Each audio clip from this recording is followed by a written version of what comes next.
Que c'est agréable de voir les élus du Seigneur, les aimés de Dieu, les rachetés de Dieu, ceux qui vivent dans l'amour de Dieu, assises ce matin, tout brillant, brillante, à la lueur des anges.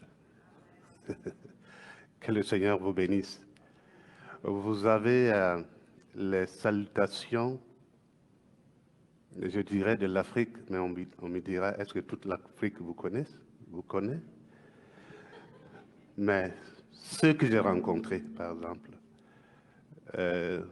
j'étais à un congrès qui s'est très bien passé grâce à vos prières. Puis, je suis arrivé la nuit à 0h30 et je bénis le Seigneur parce que je me disais, mais à 0h30, comment tu vas rentrer? Mais Martin est venu me rencontrer, il m'a vraiment soulagé. J'ai dit, ah, waouh, c'est formidable. Mais quand même, il y a eu des hésitations parce que l'atterrissage était prévu pour 17 heures, donc moi j'ai pris l'autobus, le dernier d'ailleurs, à 21 heures. Malheureusement, l'avion a accusé un retard et nous sommes arrivés à 20 heures largement passées. D'ici que je ne finisse les formalités et sortir, comme l'autobus n'attend pas, il n'a pas attendu. Et alors, qu'est-ce qu'il faut faire?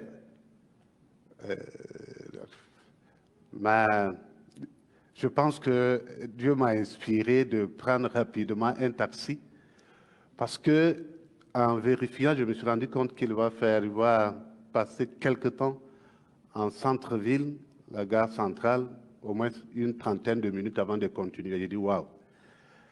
J'ai dit à celui qui me conduisait, le chauffeur de taxi, voilà, je dois rattraper rapidement l'autobus. Il dit, ah, ça va être compliqué. J'ai dit, mais fais de ton mieux. Et vous savez, on a dévancé l'autobus à la gare centrale. Et c'est comme ça que je suis arrivé. Sinon, je devais venir le matin et ce n'était pas évident. Que le nom de Dieu soit béni pour tout ce qu'il fait. Prions le Seigneur. Nous voulons juste demander, Dieu de toute éternité, de glorifier ton nom à travers ta parole et dans la vie de ton peuple. Aide-nous à comprendre, à savoir, à saisir ta pensée la plus profonde qui va nous faire énormément du bien et nous conduire à rester toujours attachés à toi et vivre ta vie ici-bas sur la terre. Seigneur, bénis ta parole dans nos cœurs, au nom de Jésus. Amen. Nous allons continuer avec notre série « La victoire du ressuscité sur les trois ennemis de nos âmes ». Et nous avions depuis le début dit que c'est la chair qui est en nous et qui combat parfois contre nous sur le plan spirituel, le monde, c'est-à-dire les principes corrompus de ce monde qui est justement en défaveur à notre foi, et les esprits mauvais que la Bible appelle les princes de ce monde. Et nous avions dit que, quelle que soit la catégorie, la puissance et le type d'ennemi, Jésus a tout vaincu pour nous et il nous reste seulement de vivre cette victoire acquise. Et nous avons essayé de parler comment nous, en tant que chrétiens, ayant déjà la victoire en Christ, nous pouvons nous maintenir dans cette victoire malgré les soubresauts de l'ennemi, de Satan, qui se sait vaincu, mais qui essaie toujours de nous faire croire le contraire pour nous avoir. Et la dernière fois, nous avons parlé de l'identité, de s'approprier et de vivre notre identité chrétienne comme un élément important qui nous permet de nous maintenir dans la victoire. Parce que si nous sommes absolument et profondément conscients de notre position en Christ, Satan sait que je sais, et il sait que tu sais, que nous sommes des enfants de Dieu. Il sait que je sais que quand je suis enfant de Dieu, je suis héritier de Dieu. Et il sait que tu sais, et que nous savons, que lorsque nous sommes dans cette réalité et position, les marges de manœuvre sont assez réduites de sa part. Mais ce qu'il va faire, c'est de travailler de manière à ce que nous puissions négliger, oublier ou ne pas être assez conscients de notre identité en Christ et de nous confondre aux autres. Et dès qu'on se confond aux autres, il peut en ce moment avoir une mainmise sur nous et manipuler par ruse, parce qu'il se connaît, il se sait vaincu. Mais dès que nous sommes dans la position de prise de conscience profonde et absolue de notre identité en Christ, qui sommes-nous, enfants de Dieu? Qui sommes-nous, rachetés de Dieu? Qui sommes-nous, des gens protégés par Dieu? Qui sommes-nous, nous, des gens pour qui le Fils est venu mourir pour que nous ayons le salut? Évidemment, nous savons que notre vie est cachée avec Christ en Dieu. Et à partir de ce moment, les choses se passent très difficiles de l'autre côté et bien plus faciles pour nous. Mais en parlant de l'identité, j'ai donné un témoignage, je disais que lorsque tout nouvellement, tout feu, tout flamme sorti de formation de base biblique et théologique, on avait l'impression que, sauf ceux qui sont de notre mouvement évangélique, qui étaient des vrais chrétiens, les autres, c'est des chrétiens de seconde zone, sinon, pas du tout. Et Dieu va nous apprendre progressivement à comprendre les choses. Mais je voulais préciser que je parle dans le cadre des églises évangéliques. Des églises évangéliques.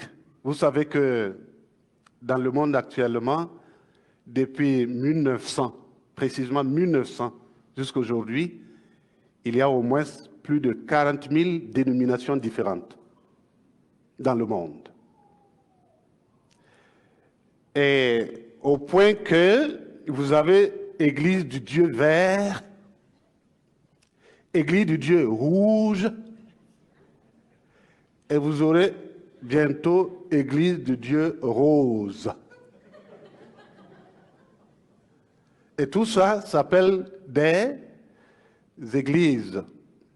Mais on s'entend que c'est l'église, les églises évangéliques qui sont ancrées sur la parole de Dieu. Aujourd'hui, nous voulons poursuivre avec notre série, mais cette fois-ci, nous allons juste parler de la foi qui est un élément essentiel pour notre maintien dans la victoire que nous avons reçue de Dieu, par le sacrifice donc de Jésus-Christ. Et nous allons nous baser sur un passage, celui donc de Hébreux 11, 1, qui est un passage, j'allais dire majeur, magistral, pour ce qui concerne donc la foi chrétienne. C'est vrai que ce passage ne donne pas une définition exhaustive de la foi, mais il la décrit plutôt. Nous allons suivre ce passage.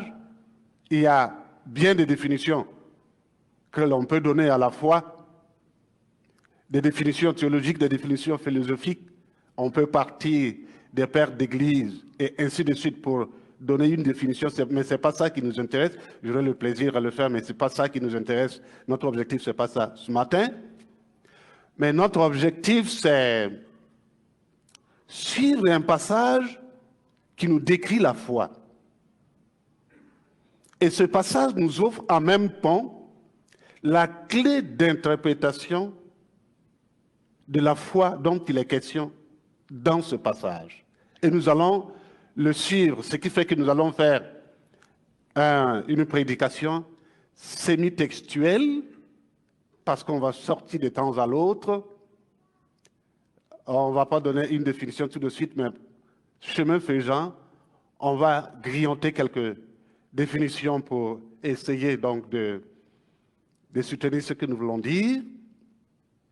Mais quand on revient à notre passage, c'est-à-dire Hébreux 11 et les versets 1, un passage que nous connaissons très bien et que nous lisons peut-être tout le temps, pas tout le temps mais souvent, il est dit, « Or la foi est une ferme assurance des choses qu'on espère, une démonstration de celles qu'on ne voit pas. » Nous allons nous arrêter là, mais on va poursuivre la lecture plus tard. Comme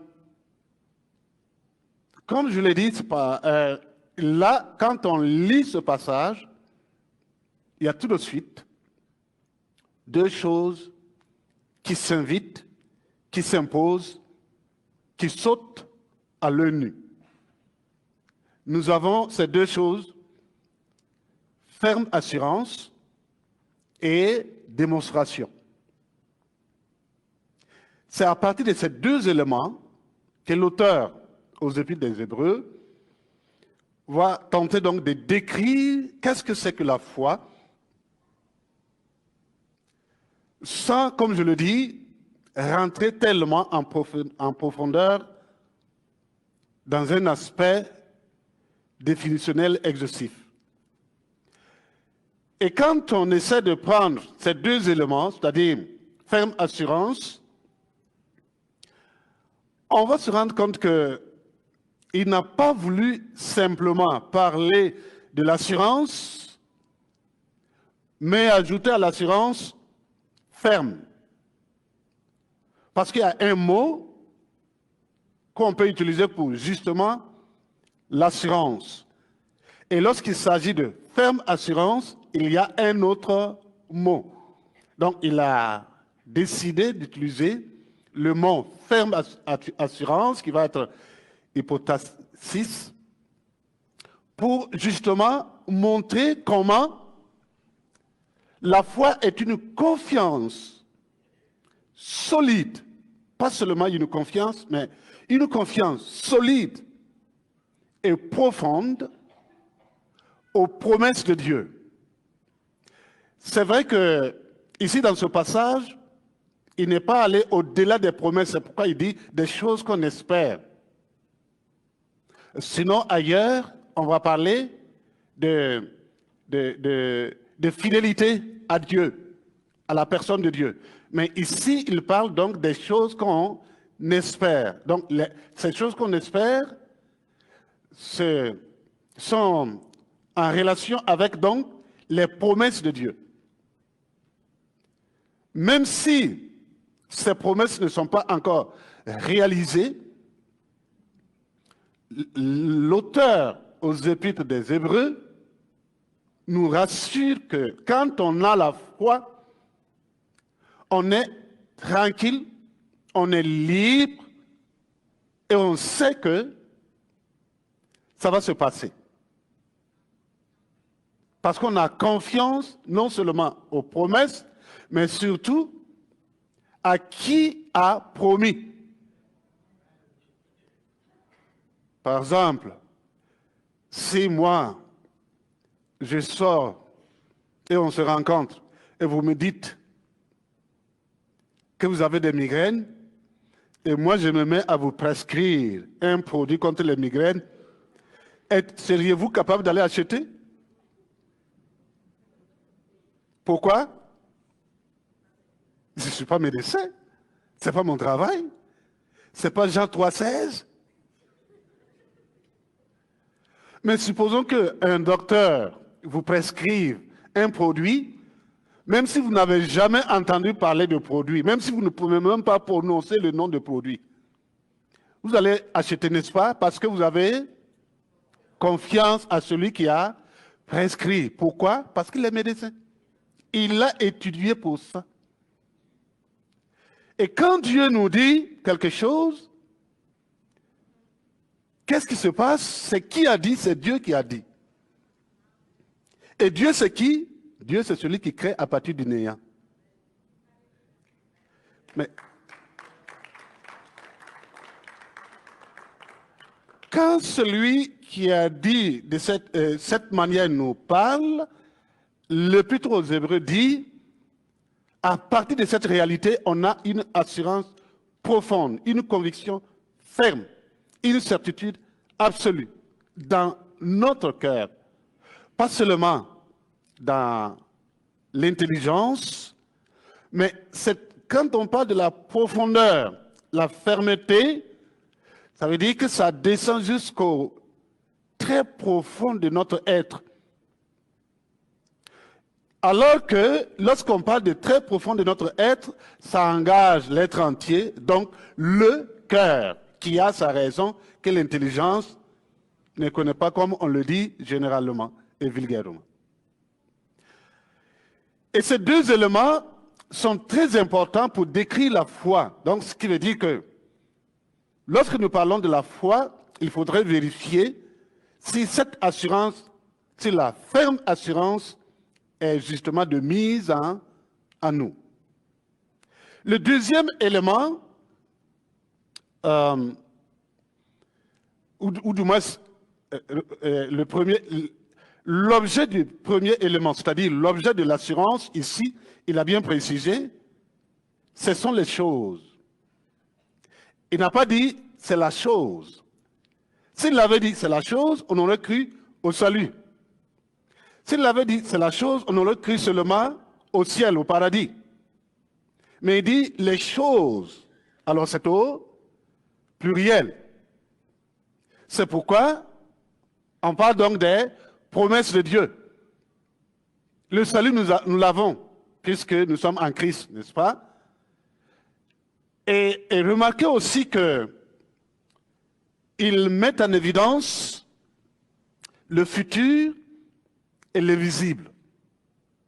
N'est-ce pas? Parce qu'à partir du moment où on espère, on est dans le futur. On est dans l'invisible. Mais l'auteur est en train de nous dire qu'avec la foi, non seulement on est dans le futur, mais on aura le futur présent. Un présent consommable spirituellement, même si concrètement ce n'est pas encore réalisé. Il nous met en face de l'invisible. L'invisible que l'on peut voir spirituellement sans le toucher matériellement. Et se voir ou se toucher spirituel est aussi évident pour l'apôtre, pour l'auteur, que lorsqu'on touche physiquement, matériellement, tangiblement. Donc c'est le travail de la foi. Et il ne s'arrête pas là. On aurait compris assez facilement. Il complique la situation en disant que c'est la démonstration des choses, de celles qu'on espère.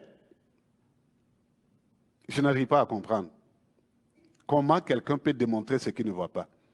Peut-être qu'il y a quelqu'un ici qui peut nous aider. Comment démontrer quelque chose que vous ne voyez pas? Cette rangée, ça ne passe pas.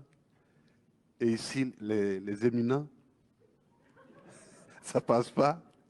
Et de l'autre côté, aïe, comment est-ce qu'on peut démontrer une maison qui n'est pas encore construite? Hein? Les plans.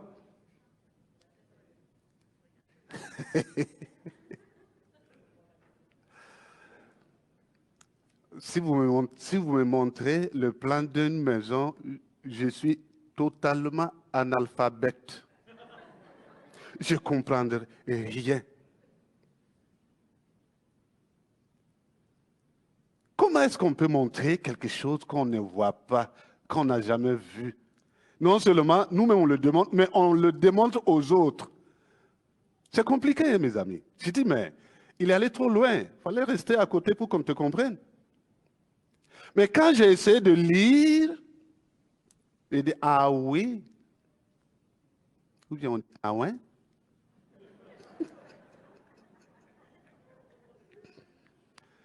J'ai dit, tiens.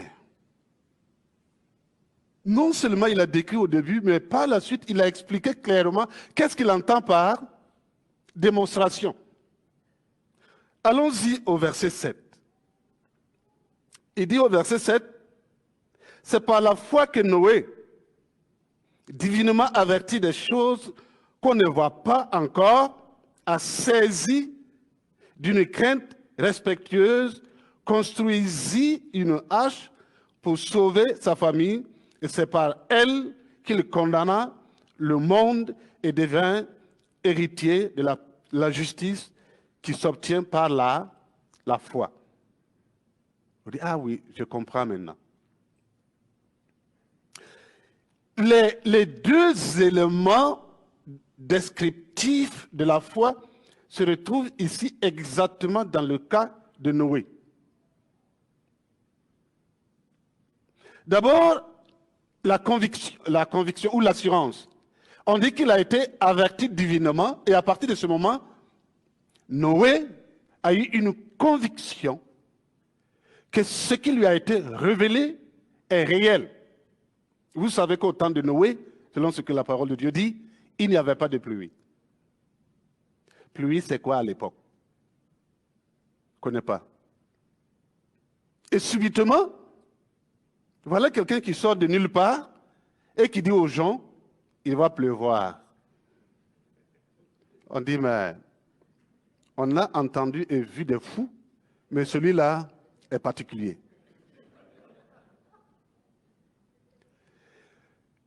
Imaginez toute la moquerie autour de la question. Mais puisqu'il avait la foi, il l'a cru, et malgré les moqueries, les injures, il est resté ferme dans sa foi. Donc, c'est ferme assurance. Il aurait pu dire, mais Dieu, c'est vrai ce que tu dis, mais ça c'est ton affaire. C'est toi qui comprends ça. Personne ne me comprendra. Il n'y a jamais eu de pluie. Ça va tomber comment? Comment l'eau va tomber du ciel? L'eau, c'est en bas. Mais il a cru parce que c'est Dieu qui lui avait dit. Donc, c'est exactement ce qu'il parle ce qu'il dit quand il parle de l'assurance, de ferme assurance. Rien ne peut l'ébranler. Il n'y a rien. Le deuxième aspect, c'est quoi?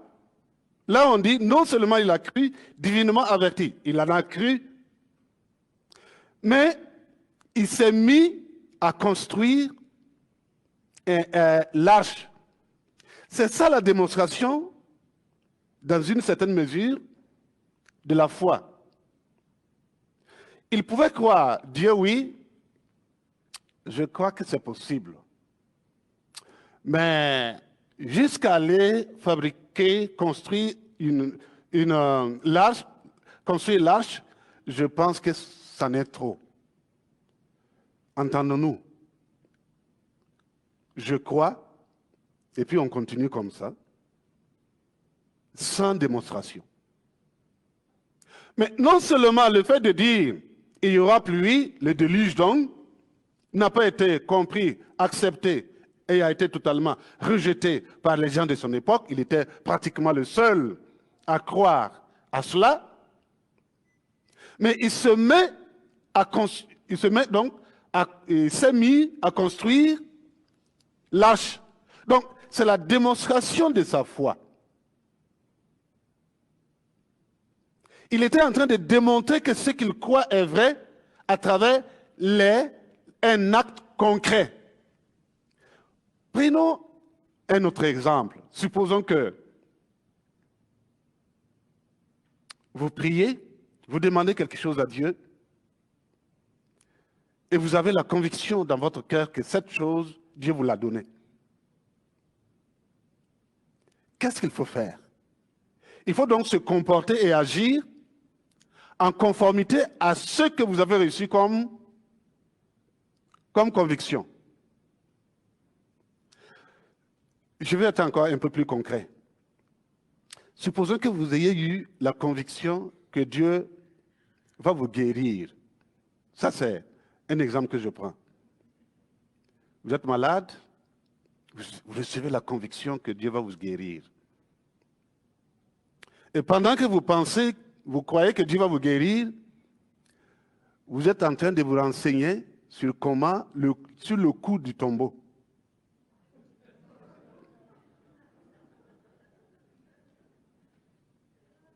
C'est ça, non? Est-ce qu'un tombeau, ça coûte combien ici? Comment je vais payer? Est-ce que vos actions sont en conformité avec votre foi?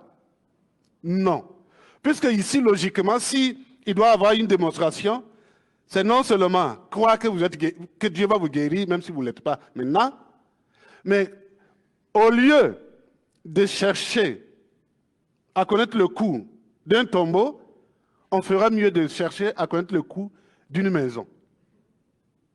Au moins, là, c'est conforme à votre foi. Donc, Noé, ici, était en train de démontrer sa foi. On m'a dit qu'il y aura pluie, et pour se prémunir, c'est justement construire l'arche où je peux rentrer dedans avec ma famille. Donc, c'est la démonstration de sa foi. Donc, ce qui veut dire que dès que nous avons la certitude de ce que la Bible nous dit, parfois, il m'arrive, peut-être que vous, non, mais il m'arrive que je lise quelque part que la Bible dit à ceci ou cela. Je crois, mais je me demande en même temps, mais Dieu, comment tu vas faire? Et c'est là le problème de nous, souvent, enfants de Dieu. Comment tu vas faire? C'est-à-dire, on est préoccupé de savoir les moyens que Dieu va utiliser. Alors que quand on est dans cette logique, nous-mêmes, on a un type de moyen qu'on pense que c'est ce moyen-là qui est le plus approprié. Et on s'attend à ce que Dieu utilise ces moyens. Mais quand on fait les analyses et qu'on se rend compte que l'utilisation donc de ce moyen est minime, notre foi prend un coup. Ah oui, c'est vrai qu'il peut passer par là, mais... Que le Seigneur sauve la reine. La foi.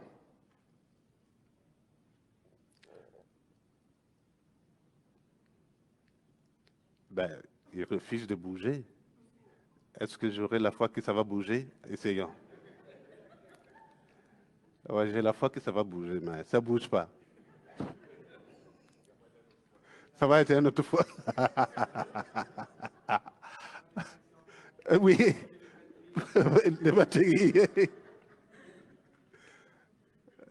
Bon, je veux éteindre et puis reprendre. Et la batterie est pourtant... Ah bon. J'ai la foi, mais ça n'a pas bougé. La foi n'est pas contre la raison.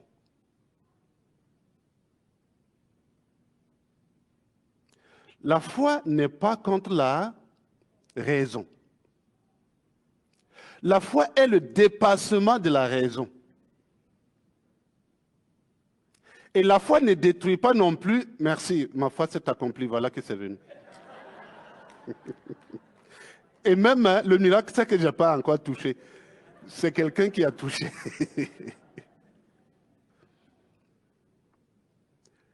C'est le dépassement de la foi, de la raison.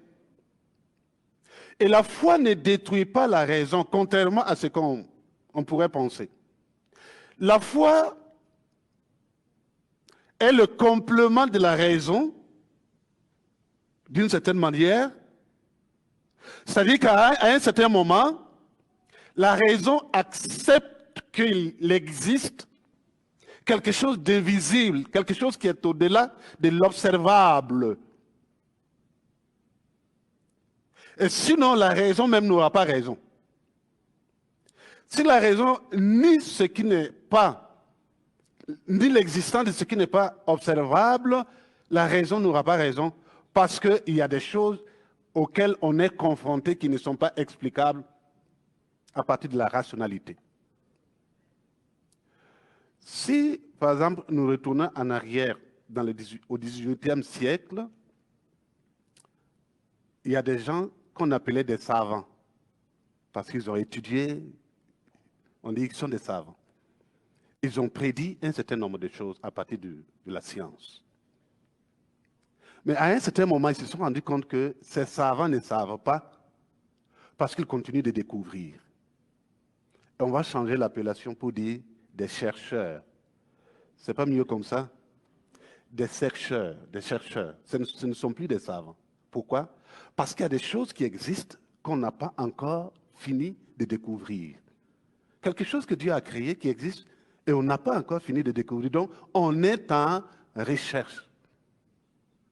Donc, ils sont des savants, des chercheurs, mais pas des savants. Et à partir de cette logique, on peut comprendre qu'effectivement, il y a des choses que nous ne pouvons pas comprendre maintenant, mais avec le temps, peut-être que d'autres personnes vont comprendre. Donc, il y a des choses qui dépassent la limite de la raison. Et la raison doit accepter cela. C'est Pierre qui nous a donné une belle leçon. Qu'est-ce qu'il a fait? Il dit, Jésus, est-ce que c'est bien toi? Jésus dit, oui, c'est moi. Si c'est toi, ordonne que je marche sur l'eau. Vous voyez, pourquoi Pierre ne s'est pas jeté immédiatement sur l'eau comme ça et puis il commence à marcher? Il sait que la raison, la logique naturelle ne lui permet pas. C'est un grand connaisseur de l'eau. Parce qu'il il pêchait, n'est-ce pas? Mais il sait qu'il ne peut pas marcher sur l'eau. Mais il sait en même temps qu'avec Jésus, c'est possible. C'est pourquoi il a dit, si c'est toi, ordonne que je marche sur l'eau. Donc il a la raison, mais il a aussi la foi, qui vient compléter à la raison. Et c'est pourquoi il a pu marcher. Il me semble qu'il y a un jour, pendant le baptême, un serviteur de Dieu a dit à sa congrégation qu'aujourd'hui vous allez voir le miracle de Dieu. Je veux marcher sur l'eau comme Jésus a marché. Et les fidèles étaient très contents. Enfin, aujourd'hui, nous allons voir notre pasteur réaliser un miracle qu'on n'a jamais vu. Et on a rempli la piscine d'eau. Et lui, il devait marcher maintenant sur l'eau. Et il a dit, est-ce que vous êtes prêts? Oui, allez-y. Il a sauté sur l'eau pour marcher. Et là, il est tombé comme une vieille pierre au fond de l'eau. Merci. Et sorti tout confus et honteux, il prie, il dit, mais Dieu, pourquoi tu m'as honni? Et Dieu lui dit, moi, je ne t'ai pas dit de marcher, tu as dit que tu vas marcher. Et j'attendais voir comment toi aussi tu vas marcher sur l'eau.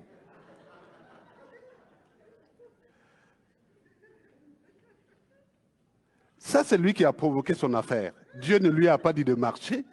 Eh bien, si vous provoquez bien, vous avez les conséquences. Merci. Ça aussi, c'est la foi.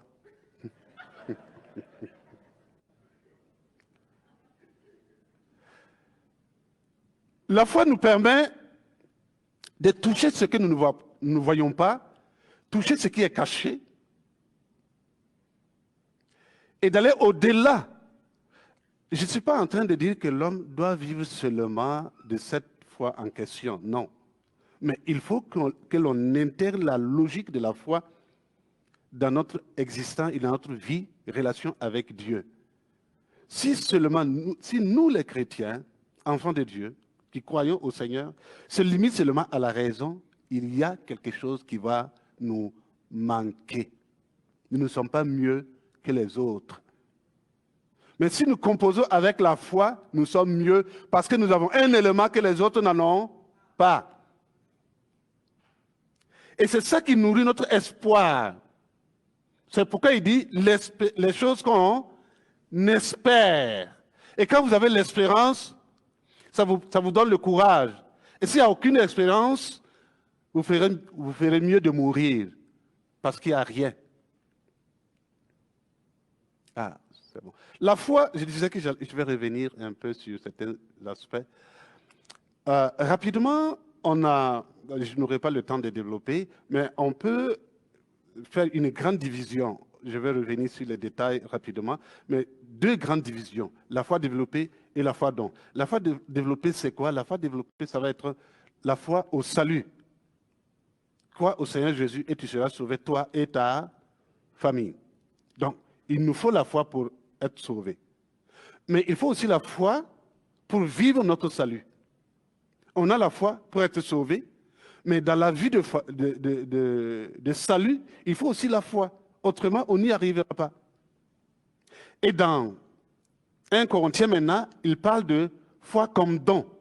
Des gens qui ont ce don de façon particulière et devant les situations, ils manifestent donc ce don.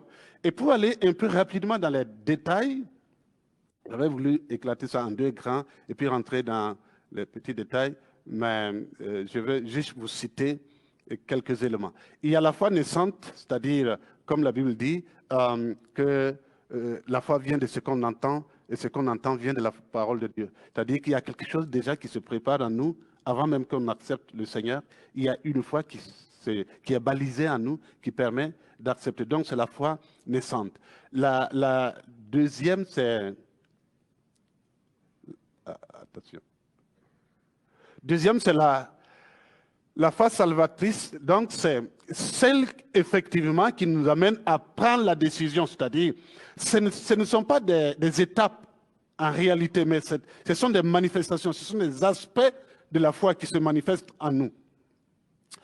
Et vous avez des exemples en bas que je ne vais pas citer. Et troisièmement, vous avez la foi obéissante.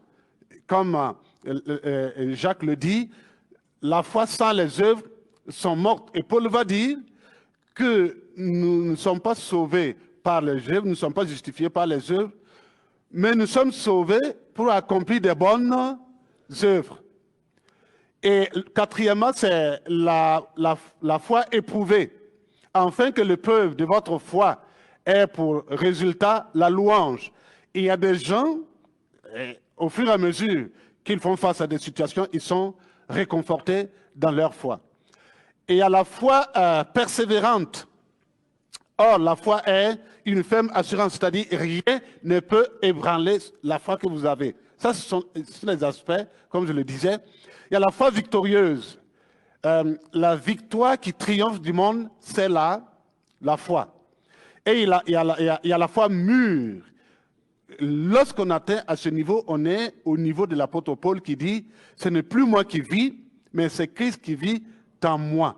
En ce moment, la foi est suffisamment mûre pour affronter quoi que ce soit dans notre vie. Vous voyez, dans l'Ancien Testament, je demanderai à l'équipe de louanges s'il peut se mettre en place.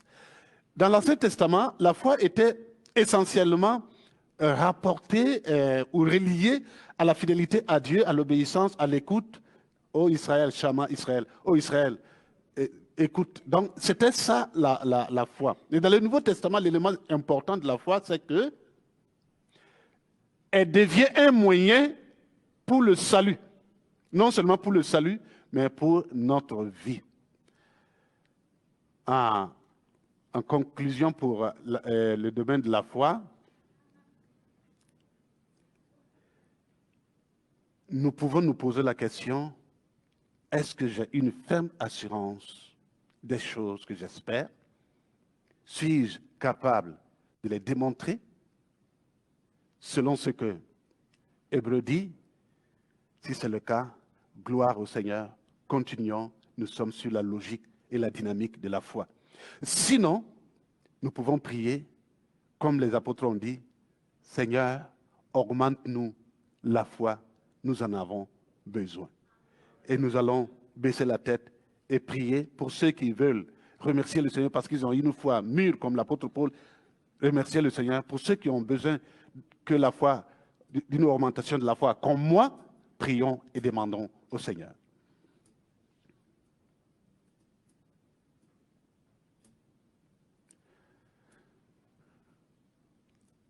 Nous voulons te rendre toute la gloire, Seigneur Dieu des cieux et la terre.